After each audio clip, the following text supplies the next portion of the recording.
Sarah and Andrew are a Korean-American couple who have taken the internet by storm for all the wrong reasons, as Andrew is currently being heavily critiqued as a lazy, unemployed scrub who isn't treating his two-job pregnant wife who does all the housework with the respect she deserves. Now, I'm aware that all of that sounds completely insane, unless you're familiar with the Korean-American church, which I'm sure many of you are. The rest of us, however, are sat here wondering how the hell this came to be. But before we get into any of that, be sure to subscribe to the channel. I tried to stay PG in my last video, and they say on YouTube that if you swear, your videos get pushed back and you get less publicity, less views, whatever. I think for my channel in particular, it's the exact opposite, however. I had no idea how much you guys appreciated my foul fucking sailor potty mouth. The amount of comments that I got that were outraged at the mere concept of me attempting to control my profanity for a minute or two, you'd have thought I shot a fucking orphan. So needless to say, all of that's gone in the bin. So subscribe to the channel, you bunch of filthy fucking animals. Anyway, before we talk about the recent podcast that's gone viral everywhere, let's have a look at what got Sarah Kim so popular to begin with, which was videos like these. Kimchi refill time.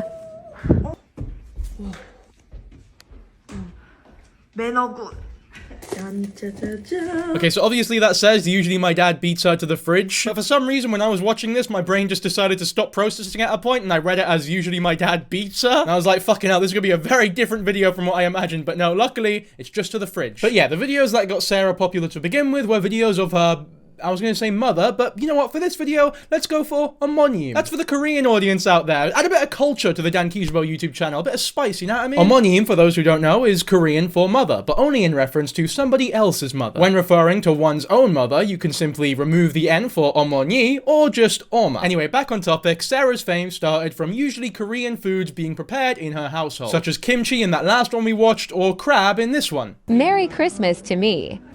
My mom made ground marinated crab. I need more sauce.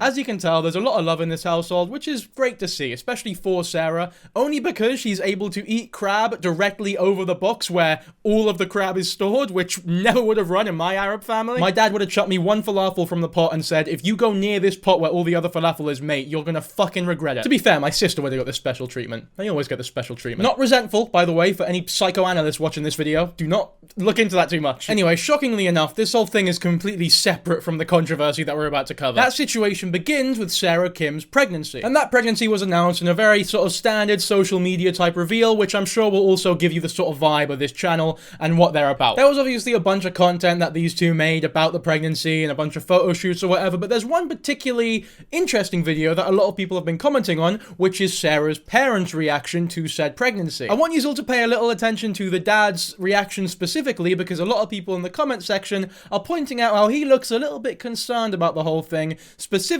with Andrew's involvement. Baby? Yeah? Wow! Congratulations! 어떡해. 진짜? 우리 애기가 애기 낳네? 축하해. 그랬구나. 축하해. 내가 요즘에 자꾸 그런 생각 들어가지고. 뭐가? 아니 자꾸 너가 애기 얘기도 하고 나 우리 아이들은 언제 애기 같지 뭐 이런 생각을 했었거든. 어떡해. 축하해, 앤드류. Oh, thank you.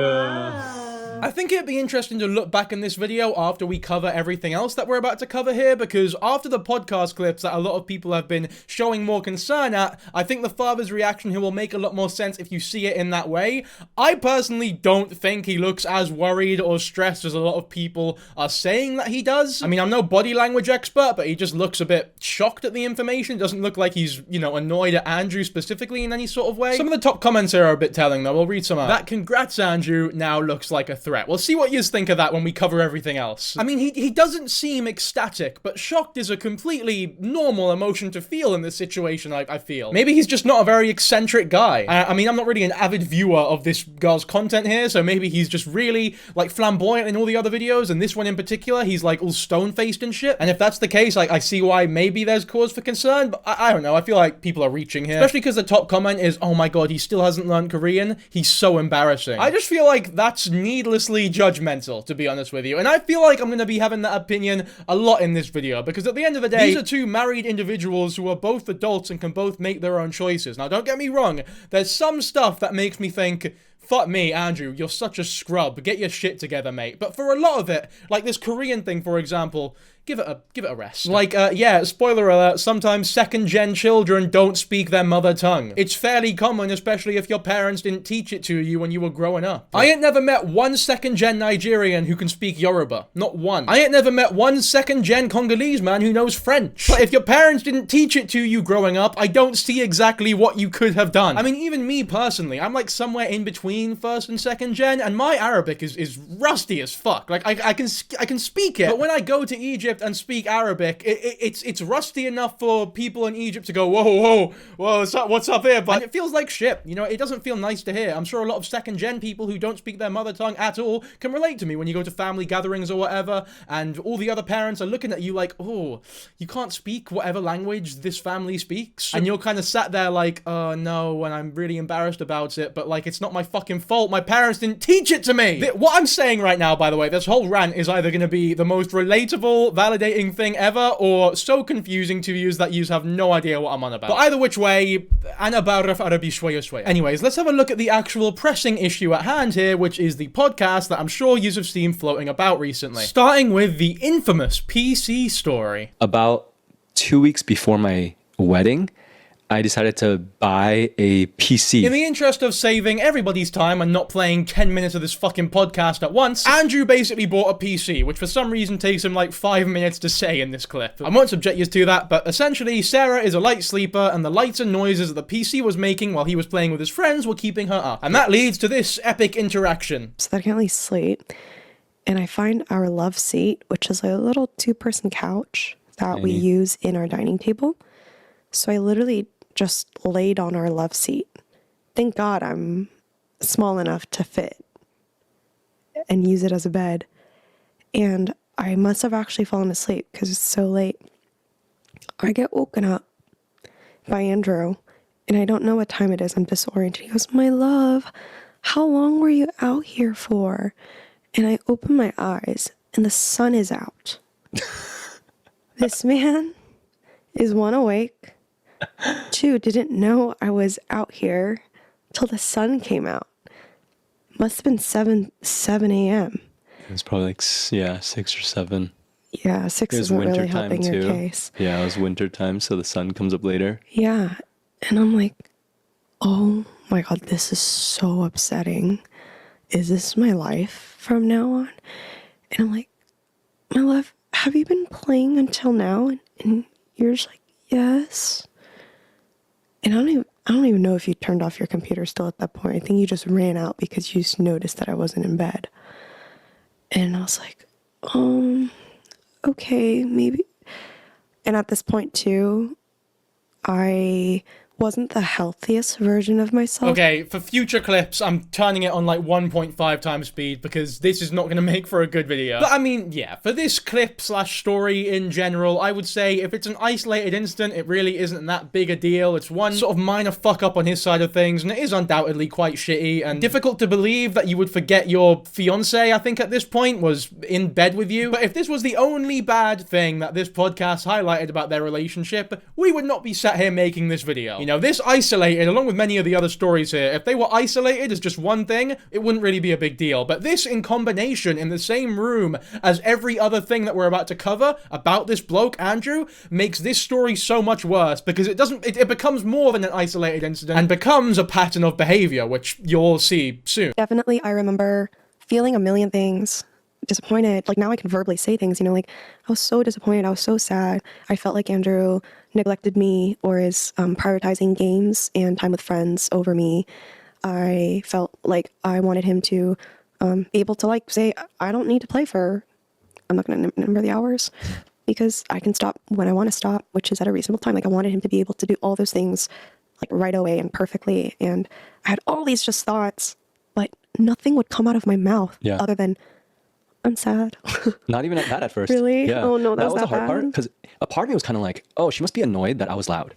You know, it was like, oh, she she was trying to sleep and I kept her awake. We're still talking about this fucking PC. I've skipped 10 minutes ahead of what we were in before, and they're still on about this bastard PC. I guess the fact that they're talking about it this much could either mean that it was such a one-off instance of ignorance, should we say, that it just needs to be spoken about to this extent because it has never happened before in their relationship, which would be a good thing. Or maybe there's some miscommunications going on here, and there's like a barrier in between them where they can't effectively communicate their feelings about this fucking PC to each other to the point where they need to keep talking about it because neither of them are understanding or on the same level. But all it results in is an optically messy relationship and a very boring podcast. One thing I had a mentor of mine say to me that was really helpful, because there was one time where I said, sometimes I just feel like I have to do more of the heavy lifting when it comes to our relationship growing. Even the whole like working on conflict and resolution, stuff like that, or becoming, improving ourselves and becoming better people or whatever. I was like, I just feel like, why do I always have to initiate that? And then my mentor was just like, because you're the husband and that's your wife. And if that's just the reality of who she is, then you own that. And that's going to be your job. And I was just like, oh, I felt really humbled. She's a woman and she was like, that's you. And to expect it's always going to be 50-50 and demand that they meet you at what you want, that's just sometimes not fair. And this is part of what it means, you know, like when scripture talks about, the Bible talk about a husband lay down your life for your wife. And she was like, that's part of what it means for you in this relationship, in this marriage, to lay down your life, to not just making sure that you only get as much as you give. It's like, no, sometimes you're just going to feel like you're just the one giving and you're giving a lot more than she is. Regardless if that's true or not, even if you feel that way, that's what it means to love, to kind of sacrifice and lay down your life for that and to carry the 90 when it feels like that. And she's like, but I got a feeling it's probably not 90-10, you know, but. Could have been. I was really young and I was 23. This is all fucking hilarious when you actually know the dynamic of their relationship. Because he's not had to sacrifice fucking anything from the looks of things. This man is unemployed, he doesn't do any other housework, and this lady here works 2 jobs, one of which being a 9-to-5, and the other being social media. He's like, why do I always feel as though there's more of a burden on me for personal improvement? It's like, maybe it's because you have more personal improvement to be doing, lad. It's like if I walked about in the bushes of Australia thinking, why am I always the one getting bitten by snakes? Only to find out that I'm trancing about Australia with fucking snake food on my cock. It's like, oh, silly me, I didn't realize that the snakes were coming after me because I'm dangling about snake food in front of them. Obviously, if you're doing fuck all, there's more of a burden on you for personal improvement. Let's actually skip a little bit ahead and hear what they have to say about how, you know, his working situation and her working situation, and how they both interlink to make the most epic Pokemon team of all. We decided that, you know, I'm going to take some time away from that world, just to kind of reevaluate and stuff. It ended up being longer than I wanted to because I couldn't find a good opportunity, the right situation to work in again afterwards. I wasn't bringing in money for like basically 2 full years. I was doing some stuff part-time here and there, gig work, but mostly Sarah was just carrying. And one thing that I feel like I have to tell the world is, not for a second ever did Sarah ever make me feel like I'm a burden, that I'm not pulling my weight, that she's resentful of me for not being able to provide for her. She 100% said, we are going through this together. And this is what's best for us right now. It's not ideal, but it's what we need. And like, it's what I needed, but she saw that as, and so that's just my time to be able to support you and really have your back in this. Yeah. And, you know, I'm just painting like a really pretty picture, but it definitely wasn't pretty, you know. I think I had to come face to face with the fact that I still have needs, you know, just like, oh, I think it makes sense as to why, like, I believe that a man is a provider of a home, you know, even though realistically I'll probably be making more money than you for the rest of our lives. But I never minded that. I don't mind that either. Being unemployed whilst your pregnant wife is working 2 jobs simultaneously to keep the entire family financially secure is completely okay, actually. If you're doing your job as a stay-at-home and cleaning the house and taking care of said children when you have them. Which Andrew isn't doing. I understand that the secular family relationship throughout history has been the man provides and the woman takes care of the home. And that's completely fine. That whole situation sort of died down recently because, you know, a one-man household is basically impossible economically to hold in place in today's fucking economy. Like, nowadays, you basically need the combination of 2 people's financial situations in order to keep a nice, stable household going. But if one partner is making a substantial amount of money, I think having that more traditional way of doing a relationship is totally fine. And it seems as though in this scenario, she is in fact making a lot of money. Enough money where her husband does not need to work a traditional job, and that is fine, especially if he is fulfilling his role as the caretaker of the home and still doing his job as a husband who is supporting his wife, who is a working woman. As we're about to find out though, he's not even doing that. He just seems to be sat down for 2 years, scratching his balls, attending church ceremonies as a pastor in the Korean American church, which we'll talk more about later. Because I didn't know this, but apparently the Korean American church, according to all the Koreans that I've seen talk about it, is notoriously misogynistic and quite corrupt. I'm not going to talk too decisively on that until we hear some other people's opinions though, because I know this is going to come as a shock to you guys, but I am not the biggest expert on Korean American situations. I don't even really know what kimchi is. Korean American church might as well be the planet Venus. I kind of always financially struggled since I was little. Like, my family was not well off. We didn't have a lot of money.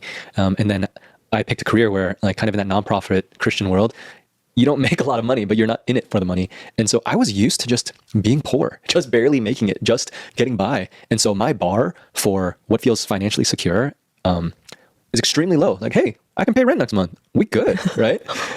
I'm stressed out from hearing that. Yeah, for Sarah, that's not. She's thinking about retirement, right? Like, she's I was early thinking about 20s. our non-existent baby's college tuition, actually. Yeah, she's thinking about, are we going to be able to, like, leave enough for our children to be able to live well? I was not pregnant. And I'm like, what are you talking about? They're going to work too, you know? I mean, they're gonna work too. Yeah, like, yeah, they will work. Maybe fucking 16 years after they're born, if you're lucky. You can't have the mentality of, oh, we can pay rent next month, we're good. I mean, well, you can, but not when you're having children. When you're having children, paying rent next month is a worry for sure, but it's not the main thing. It's, how do we feed our fucking children? Yeah, I mean, needless to say, I just don't think this is an appropriate mindset for someone who's about to have a kid. And for someone who's this relaxed about their finances when they don't really have as much of a right to be as he might think he does, it makes sense why he didn't get a job for 2 years. Because, to be frank, he probably wasn't trying as hard as somebody who really wants to help their financial situation would have tried. As long as I can remember, we were provided for.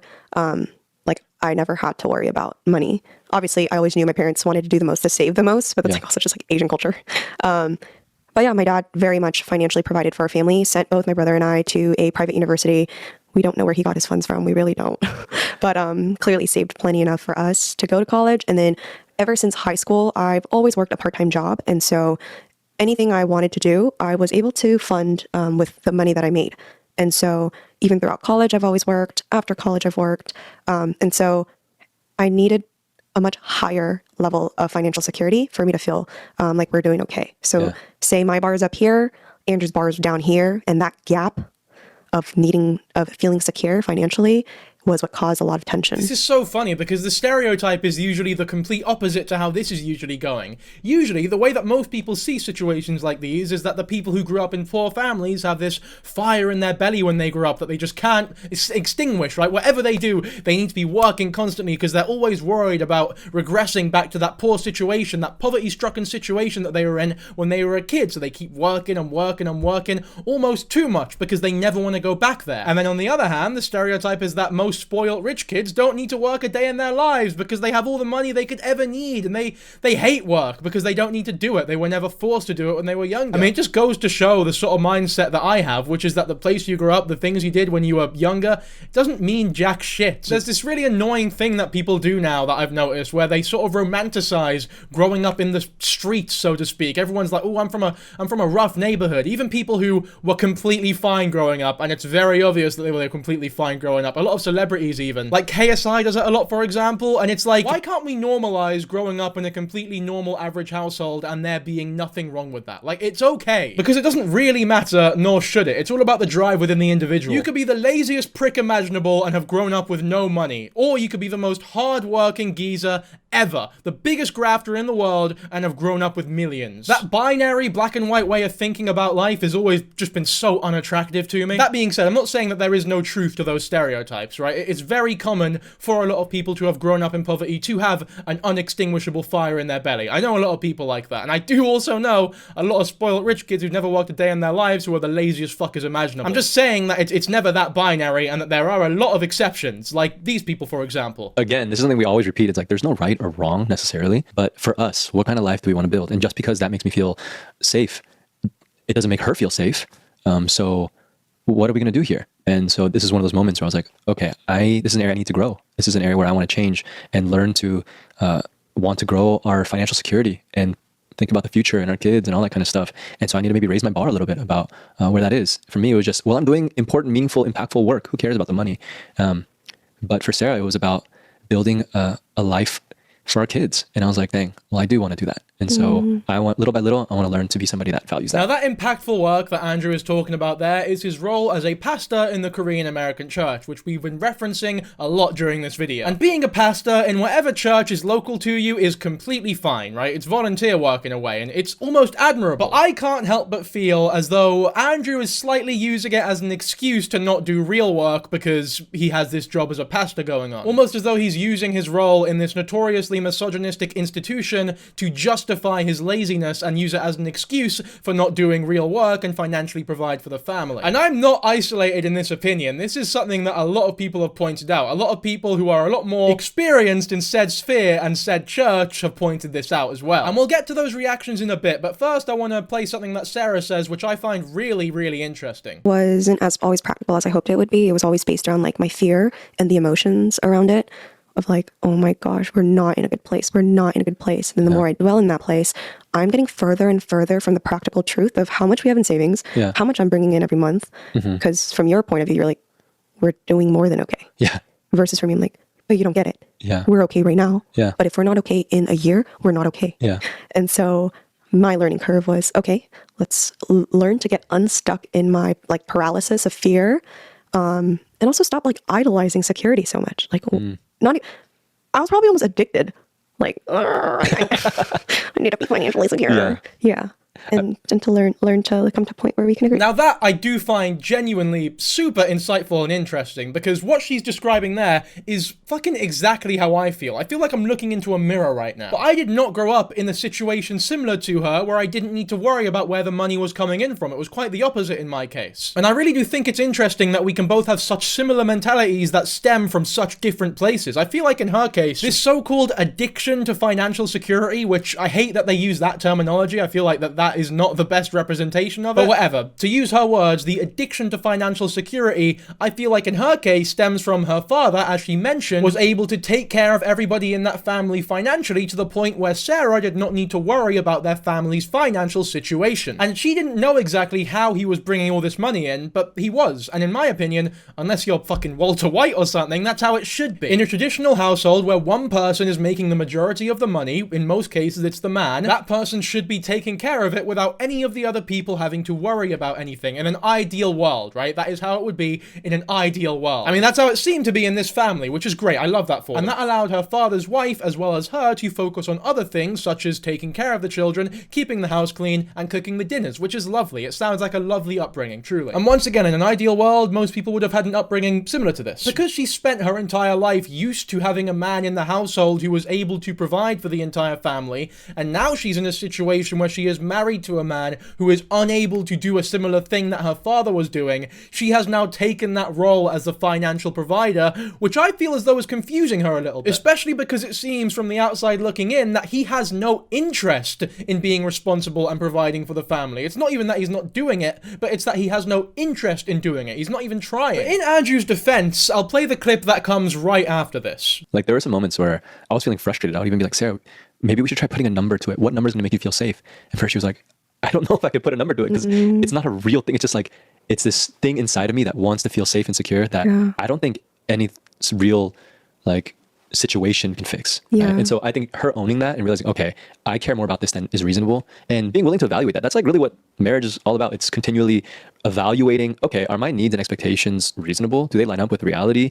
And do I want to let those things guide how I make decisions, right? And so adjusting, but then also landing on what is important. What can we land on and feel good about? And yeah, we're still doing that and building that, you know? And I just want to hit on Sarah, talked about she was always working.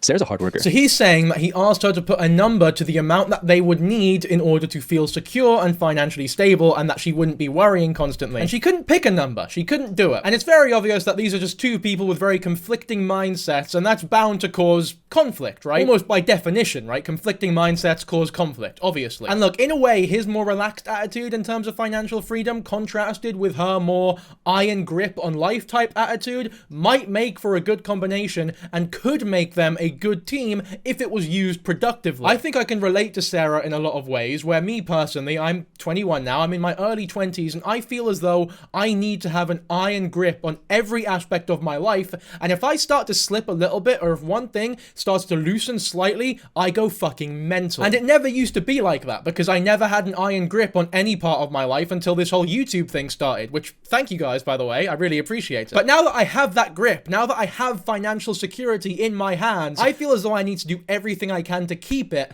and if I don't, I feel like slipping back into the situation I was in before this whole YouTube thing took off for me would be even worse than just being in that situation to begin with, having made it this far, and then regressing back to that point. And despite me almost knowing that I'm gonna reach a certain age and look back at this part of my life and almost regret having spent so much time focusing on my career, despite me knowing that that feeling is almost inevitable in a lot of ways, it doesn't stop me from feeling said way. It's like telling somebody who's colorblind, oh, don't worry, mate, you're actually colorblind, so next time you open your eyes, you should be able to see red because you know what the issue is now. I'm just saying, I can definitely see both sides of the argument in this scenario right here, and this would be a perfectly fine conversation to have if he was making at least a little bit of money, or at least making an effort to get a fucking job. Because from everything he's saying, it seems as though he really isn't even trying. He's just focused on his job as a pastor at the Korean American church, which pulls in fuck all money, and uses that as an excuse to not get an actual job. And it's grim. It is a bit grim. Like, your wife is pregnant and you've been unemployed for 2 years and you don't do any housework. As much as I'm showing some semblance of sympathy and some semblance of nuance, at the end of the day, you're still a bit of a fucking scrub and you need to get it together, lad. I'm only saying all this because I don't want to jump into this video and start talking about how they need to divorce, how they need to separate, because at the end of the day,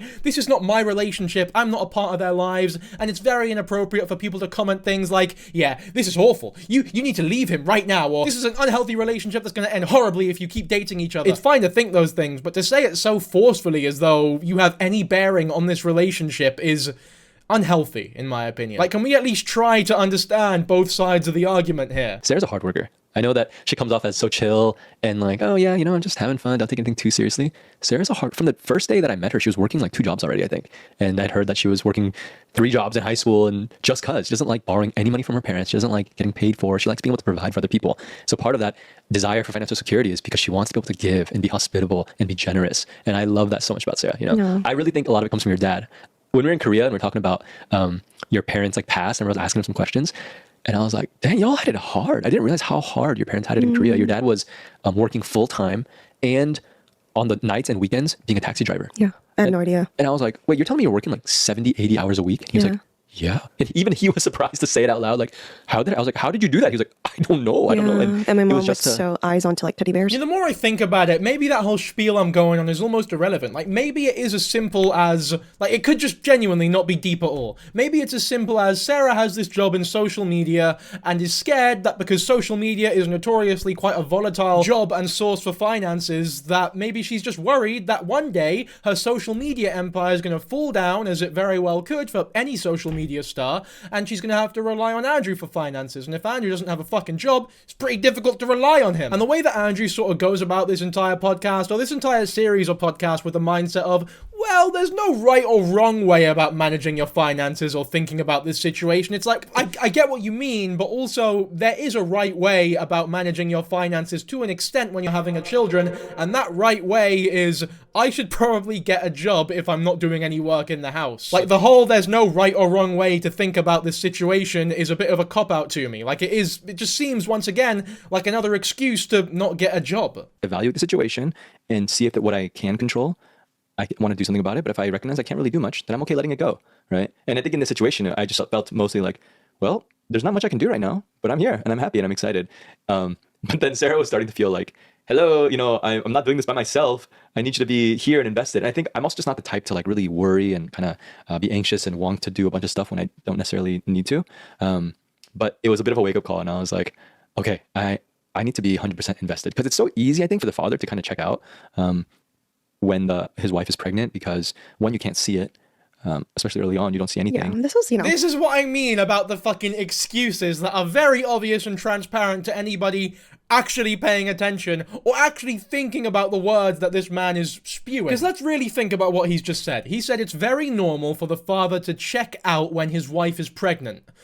I don't know about you, but no, it fucking isn't. If anything, when the wife is pregnant is when the dad is at most high alert. Since when is that like a normal, notorious thing where like, oh, the wife's pregnant, so I'm just gonna check out and not do anything? Knowing this bloke, he's only saying that because he's about to bring up something that he regrets having done and is using him checking out as an almost kind of excuse for why he did said thing. So let's hear what he follows this statement up with, and I feel like we'll get a much better reading on this guy's character. Especially early on, you don't see anything. Yeah, this was, week 5, 6, 7. Yeah. And it was when Sarah was feeling especially nauseous, which, on a scale of 1 to 10 was not that high. Or maybe like at most. I'll eat a cracker and it went away. Yeah. Great time for the husband to check out of the relationship, by the way, when the wife is feeling really ill and nauseous. I know that when my girlfriend's spewing a ring, banging her head on toilet seats trying to throw up into that shit, I'm sat in bed, not worrying about a thing in the world, because it's normal for boys to feel that way when their significant others are having the worst time of their lives. And the way she sat there agreeing with him the whole time, it's like, no, don't delude yourself into believing this bullshit.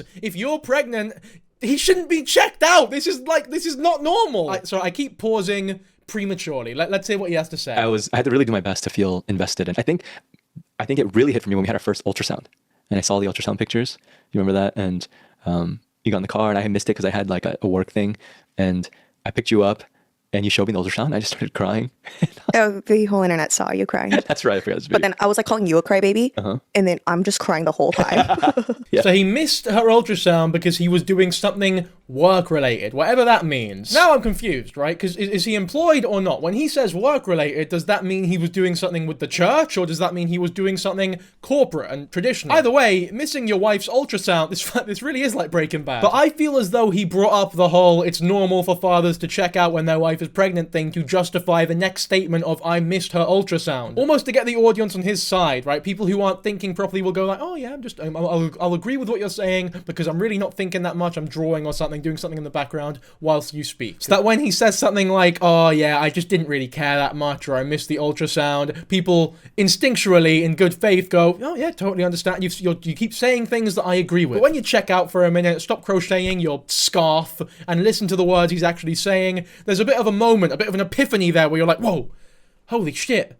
Nothing you're saying makes any sense whatsoever. It no longer feels that way, but I think it was really important for me to vocalize that in the beginning because otherwise I was just going to start resenting you. Yeah. Yeah, and I think I'm glad you said it in a way where I didn't feel super attacked. Because I think easily, I can easily be like, what, you're saying I don't care? Like, and I get defensive and whatnot, but... I mean, you did self-admittedly say that you checked out when she was pregnant, so I don't see how you can get offended at the notion that you might not care as much as you realistically should. Yeah, whatever you want, just go get it, we'll just pay for it. And so I think I knew for her, it's so much more about the sentimentality around meaning and what does this mean, and that, so even with like the wedding ring, I wasn't making much money. I'm not someone who was financially super stable, but I did want it to be really meaningful. And what I did was I asked my mom if I could use her wedding ring because my parents are divorced. They had a painful ending to their marriage. And that's always kind of been something that has been a bit of a gray cloud over me.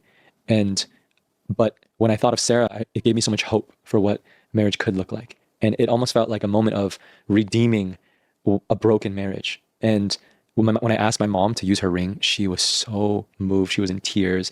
And it felt like a sacred thing. She'd been saving it all these years, never wearing it, never letting it go either, though.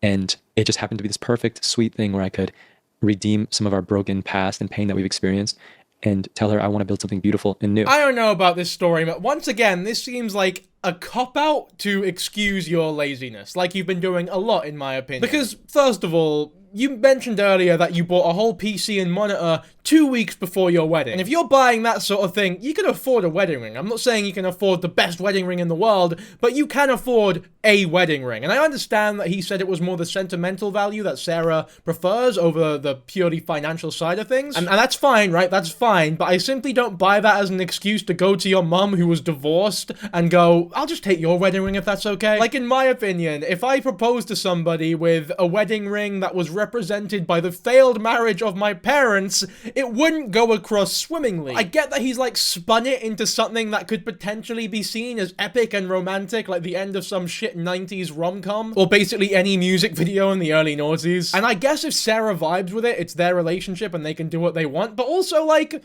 who's to say that maybe it doesn't fit her? Maybe it doesn't fit her, maybe it's not the style that she likes. There's just so many factors here that go unchecked when you don't get your own ring. We'll hear more of the story first though, because maybe I'm judging far too quickly. And so that's what we did. And luckily my mom has a very simple, timeless style of ring. Yeah, she's a very classy, chic lady. Yeah. It's so timeless. It's a 1, 2, 3, 4, 5, 6 prong. Is this? I thought it was 5 prong. Yeah, 6. Oh, okay. It's very classy. Yeah, 6 prong. 6 prong. I think, yeah, literally just had to get it resized. Yeah. But then the band, I got it rebuilt just because the style of the band wasn't what I was going for. Yeah, it was kind of old, bigger, kind of bigger, chunky. yeah, chunky. Yeah, so then she took the wedding band and got it redone. And to it had a match her. sweet Vietnamese man. Okay, so he got a free ring from his mum, gave it to her, and then had her pay for it to get resized and restyled. When you put it like that, it's not as romantic and sentimental as he made it out to be, in my opinion. But once again, it's their relationship. I guess they can do what they want as long as they're both happy. And the fact that they're both being vulnerable on camera to the extent that they are is something to be admired, once again, to an extent. Obviously, they've made their relationship super public, which is something that I personally would never do. This amount of publicity on a relationship is something I would be very uncomfortable with, but they've decided to do that and people have given their opinions. It's just the way of the internet. And I'm not immune to that. Like, I'm literally sat here giving my opinion as well. I'm not saying that it's a bad thing that people are giving their opinions. I don't know, I just feel like a lot of what he says is bullshit. Now look, as alien of a concept it is for me personally to go online and air out my dirty laundry with a partner, especially to this extent and this public, is really foreign to me, and I'm sure a lot of people who are watching this video as well.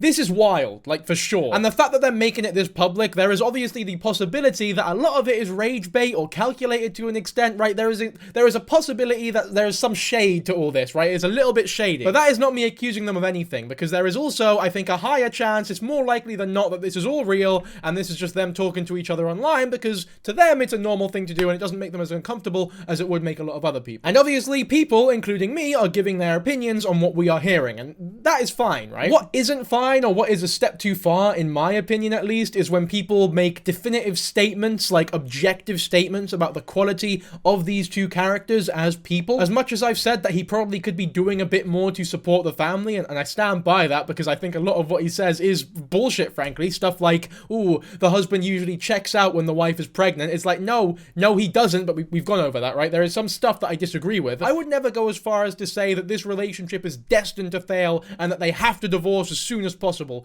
1, because it's not productive and doesn't help anybody. 2, it's not gonna happen. And 3, it's just a really inappropriate thing to say about a relationship that you realistically have no part to play in. I'm sure there are people out there who have similar issues to the sort of stuff that's being spoken about on these podcasts. It's just that their issues aren't as public because they aren't talking about them in front of millions of people. And I guess being vulnerable in that way might help a lot of the couples who are having those issues. That might be how they justify this sort of I guess, behavior to themselves. And maybe that's true, right? I wouldn't know exactly. I've never really bought into that whole ideology. But either which way, to everybody who is begging them to get a divorce, not only do you need to touch some grass, but you also need to realize that it's not gonna happen. Reason 1 being that the Korean American church is some seriously old school misogynist type stuff. I mean, the whole of Korea, to be honest with you, has some issues when it comes to misogyny. But when you add religion on top of that, divorce in any sense of the word, if they got divorced for any reason, the one who would be unfairly stigmatized and judged for said divorce would be her, for sure, especially because they have a kid now. And that's reason number 2 why they definitely won't get divorced. She's fucking pregnant. You want to talk about a worse time to separate with your husband, it'd be when you're about to have a child. And it's pretty well documented at this point that Sarah's parents did not approve of Andrew when the relationship first started, and if that wasn't enough to tear them apart, a couple of randoms on TikTok telling them to get divorced for no reason isn't going to tear them apart either. I'm pretty sure this relationship is here to stay, which in a way is a good thing, right? You would never wish divorce or unhappiness amongst a couple. And Sarah has released a response to all the controversy and all the people talking about her relationship, which we will watch right now. Before we do though, let's just acknowledge that this is no doubt a stressful situation for them. I think we should just bear that in mind and have a little sympathy before we watch this video, but yeah, I'll let it play. I took this past week to unplug because my top priority is to protect the peace and the health of my family. But I'm aware of the situation, and I know that many of you come from a place of care, and so just wanted to take the opportunity to clarify some things. Andrew and I, from the very beginning, we have committed to being there for each other and supporting each other through anything and everything. And so even in the beginning of our marriage, I've had long periods of time where I didn't have a job, whether that was because I had quit a job or been impacted by mass layoffs, and Andrew was the one who had fully supported us through that. And so in the season where Andrew's in between jobs, I am more than happy to stand by him. And even through this transition, he did everything that he could to make sure that we're taken care of, whether that's from picking up part-time jobs, freelance gigs, helping me with all the back end of my social media platforms, and along with finishing his master's. And right now he's working a full-time job that he very much loves, which I love for him. And it's already come with so many blessings. And the biggest one being us being able to move into this house where we get to start our new family. About the joke that he told before starting his sermon, I want everyone to know that we have so much care and respect for one another, and especially because we both have public facing platforms. For me, it'd be online, and then for him, it's the church.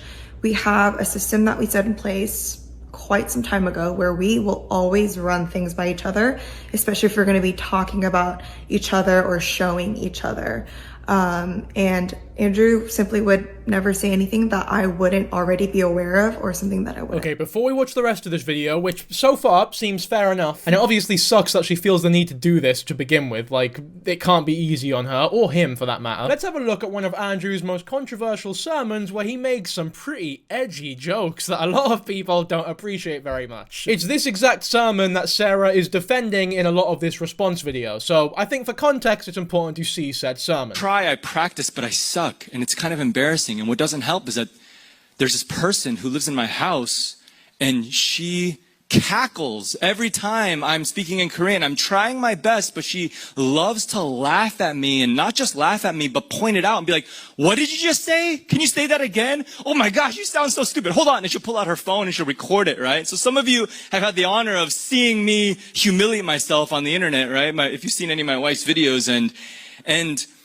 she enjoys this process of pointing it out, and it can be difficult. It's cruel, right? What kind of cruel person does this? And I mean, complaining about the woman who does pretty much everything in your relationship during a sermon at the Korean American church is mental health to a degree that I cannot even describe. That being said, obviously this is a joke, right? Obviously, it's very obvious that he doesn't actually mean the things that he's saying. He does not think that she's like a really cruel wife for doing these things. You can hear the jokey tone in his voice. There's an audience in front of him. In his mind, this is like a stand-up comedy set. But I can't help but be slightly irked by the term, the person who lives in my house. It's like, this is your pregnant wife. It's more than just the person who lives in your house. Also, is it really your house if she's paying for fucking everything and cooking all the meals and doing all the cleaning? If anything, you're the person who lives in her house, not the other way round. that story has no resolution. I'm doomed. But it reminds me of a story of when I was really little, and my dad, he told me this just a few years ago. He told me that my first language, actually, when I was a baby, I couldn't speak any English. I could only speak Korean. Right? Most babies don't know English, by the way. I'm not sure if you knew this, Andrew, but most babies can't actually talk properly. Guys, you'll never believe this, but when my granddad fucking died, he didn't know English anymore. It's fucking, it's insane, I know. Obviously I'm being facetious, right? I get what he means, but it's just funny. I could only speak Korean, and when I started going to kindergarten, or what's it called? I mean, realistically, how many words does a baby in kindergarten actually know? It's a lot easier to speak a first language when you only need to know like a handful of words. Guys, look at this. Hola, mi amigo. There you go. I know more Spanish than the average 1-month-old Spanish baby. I'm being a dick. I'm being really harsh. Let's just watch the rest of the video. And he says, I remember the day you first came home from preschool and having learned English, one English word. And you came home from school and you said, Appa, I learned a new word today. I learned something in English. Oh, what'd you learn, Andrew? He said, I told you so. Okay? My first words in English to learn were, I told you so. And at first I was like, oh, that's hilarious. That's kind of cute, you know? But then you kind of sit on it a little bit and it's like, that's kind of weird. Like, why of all things, the first thing that I held on to learning in English wasn't like hello or goodbye. What a fucking knee slapper. This guy is a master at comedy. This is what he's been doing whilst he was unemployed, by the way. This is the super important work that he's been talking about that he couldn't provide for his pregnant wife. He was too busy doing what is basically just shit stand-up comedy in front of 10 people. Anyway, let's head back to Sarah's response now. The more important thing I want to talk about here are the painful stories that many of you have been sharing regarding your hurt and pain that have been caused by abusive church cultures and church leaders. And I want to take a moment to honor that because it's so real, and it particularly breaks Andrew and my heart because we carry similar experiences of our own, and it's taken so much time for us to heal and process, and we're still going through that healing.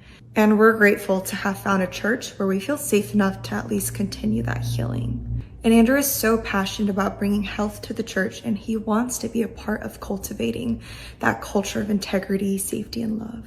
And so for those of you who have followed our journey for quite some time now, I am very grateful that you have gotten to know the Andrew that I very much still love to this day. I do think it is slightly unfair if people are maybe projecting their negative experiences with the Korean American church, or just any church in general, onto Andrew as somebody who is a part of said institution, which is something that I'm sure a lot of people are doing. But that being said, if someone has critiques of an entire institution and they are watching two people exhibit the behaviors that they are constantly critiquing, or that they have gone through a bad experience of, you can't exactly blame them for putting the two together and coming to the conclusion that this is just yet another, I guess, example of said institution doing something bad, or cultivating an environment that isn't exactly the healthiest. You know what I mean? Look, all this being said, I've had a laugh in this video, we've disagreed with some things, but at the end of the day, this is two adult people who can make their own decisions, and it's none of our business, really. And there definitely is a line, and there definitely is a way to go too far is shitty. Right? It's scummy. Like, this is not our life. It doesn't really affect us too much.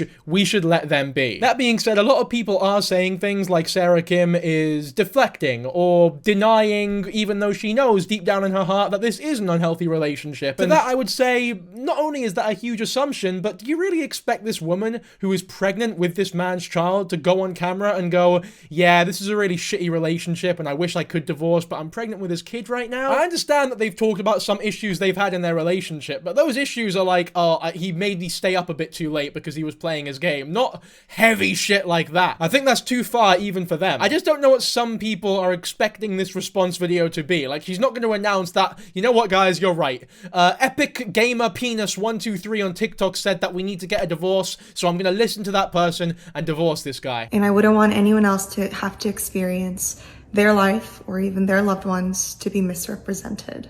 Like, take for a small example, a very sweet and intimate moment where Andrew and I are taking a look at our very first ultrasound in the parking lot of our hospital has somehow become a story of he's at a boys' trip and so missed my ultrasound. When in reality, he came straight to the hospital as soon as his scheduled job interview had ended, hoping to make the appointment. Social media can only capture fractions of my whole life. And as much as I want to continue sharing these sweet moments, I do, after this experience, have a much clearer sense of what I do want to share with the public and what I will be keeping to myself in private.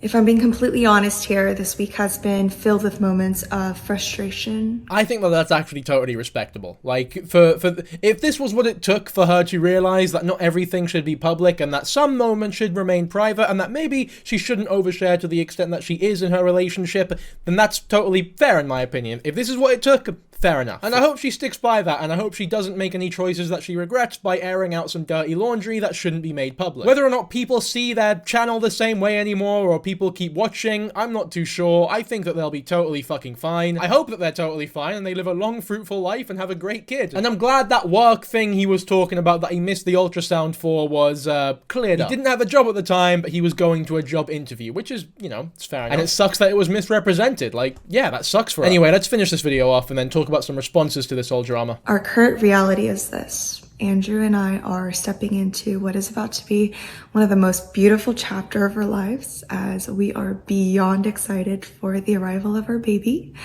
We both work jobs that we love. We moved into this beautiful home that we get to start a new family. And we're also surrounded by the absolute best and most supportive friends and family. And we believe that the best is yet to come. I mean, it looks pretty good to me. They live in a nice house, they're making a lot of money. Maybe he's not working as hard as a lot of people think that he should, but he's definitely doing better now than he was when he was fucking unemployed, based purely on the fact that he does in fact have a job now, according to Sarah, which, I don't know, why would she lie about that? Well, I know why she'd lie about that, because they're getting a lot of shit from the internet, but you know, we'll take her word for it. At least I will. And even if I didn't believe her, once again, it's none of my fucking business, really. Now, look, this whole thing about it being none of our business, by the way, I understand how it can be seen as a bit of a cop-out, because there is an exception when this relationship could possibly be seen as, like, a wider representation of the issues that a lot of Korean American women specifically need to go through, or you could widen that to just women in general, specifically women who are with men who know that they can control their partner in a way that they don't realize. I'm just saying that this could be, like, a representation of a wider issue that does need to be talked about, and for that I think we should hear out some other creators on this issue and come to a conclusion then. So I am no longer Christian. I do not attend church anymore, but I do want to share something that a pastor's wife shared with me. She is a former friend of mine, but after my divorce, this is what she said to me.